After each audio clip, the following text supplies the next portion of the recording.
السلام علیکم ورحمۃ اللہ وبرکاتہ۔ جی پیارے دوستو، حکیم طارق جوید فرام فیصل آباد۔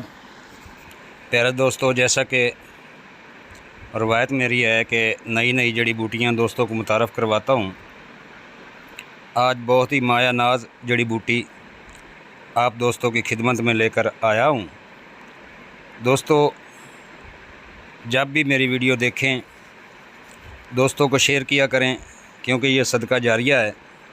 میں یہ صدقہ جاریہ سمجھ کر کام کرتا ہوں اور دوستوں کو، نئے آنے والے حکماء اسٹوڈنٹوں کے لیے میں یہ تیار کرتا ہوں کہ ان کو پہچان ہو جائے کہ جڑی بوٹی کا رنگ کیا ہے، پتے کیسے ہیں، پھول کیسے ہیں۔ امید کرتا ہوں کہ دوست پسند کریں گے، شیئر کریں گے، لائک کریں گے اور کمنٹس میں مجھے بتائیں گے۔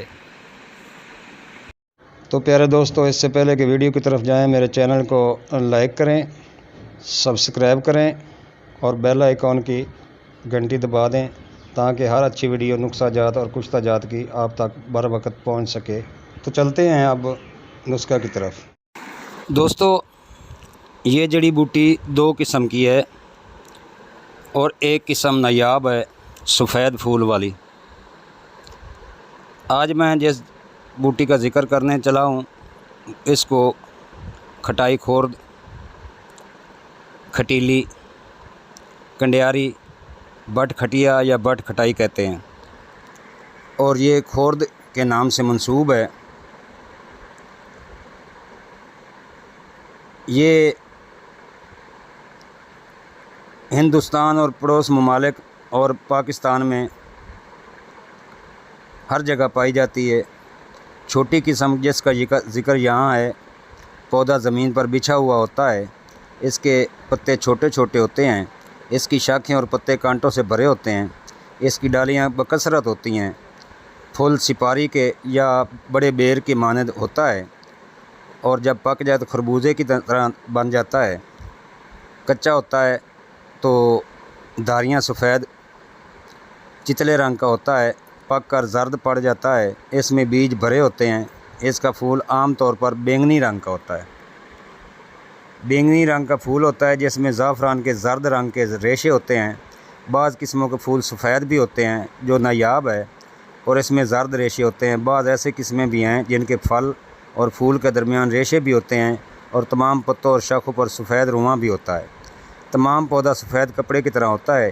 یہ قسم کامیاب ہے اور کیمیاگر گر اس سے سونا تک بنا لیتے ہیں۔ فوائد: اس بوٹی کے استعمال سے بلغمی، کھانسی، دمہ، زکام، سینے کے امراض دور ہو جاتے ہیں۔ قبض اور مثانے کی پتھری کو دور کرتا ہے، پیشاب جاری کرتا ہے، دانتوں کا کیڑا ختم کرتا ہے۔ اگر کھٹائی کا شیرہ نکال کر اس کے ساتھ چند روز روٹی کھائی جائے تو پرانے دمہ میں، جس کو کسی دوا سے فائدہ نہ ہوتا ہو، آرام آ جاتا ہے۔ اس کے جوشاندہ میں پپلی کا سفوف چھڑک کر پلانے سے بلغمی، کھانسی دور ہو جاتی ہے۔ اس کا لیپ بچھو کے کاٹنے پر لگانے سے آرام ملتا ہے۔ اگر کھٹائی کا پھل حقہ میں رکھ کر تمباکو کی طرح استعمال کریں تو اس سے دانتوں کے کیڑے مر جاتے ہیں۔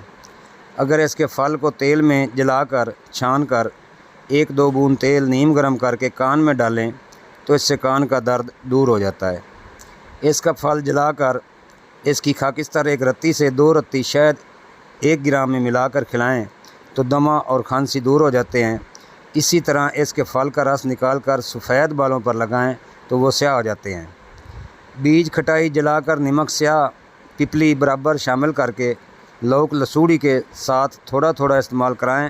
پرانی کھانسی کے لیے ازحد مفید ہے۔ کنڈیاری خورد کے پتے کی چٹنی بنائیں۔ شاخ یا کانٹا نہ ہو، اس کی ٹکیا بنا کر کپڑے پر رکھ کر سوجن یا درد والی آنکھ پر باندھیں۔ 2-3 گھنٹہ میں آرام آ جائے گا۔ ٹکیا گرم نہیں کرنی۔ پتوں کا رس خوراک 3 گرام سے 6 گرام، جڑ کا سفوف 1 گرام سے 2 گرام، پھل یا پھول سفوف 1 سے 3 گرام اور جوشاندہ 11 گرام سے 4 گرام تک۔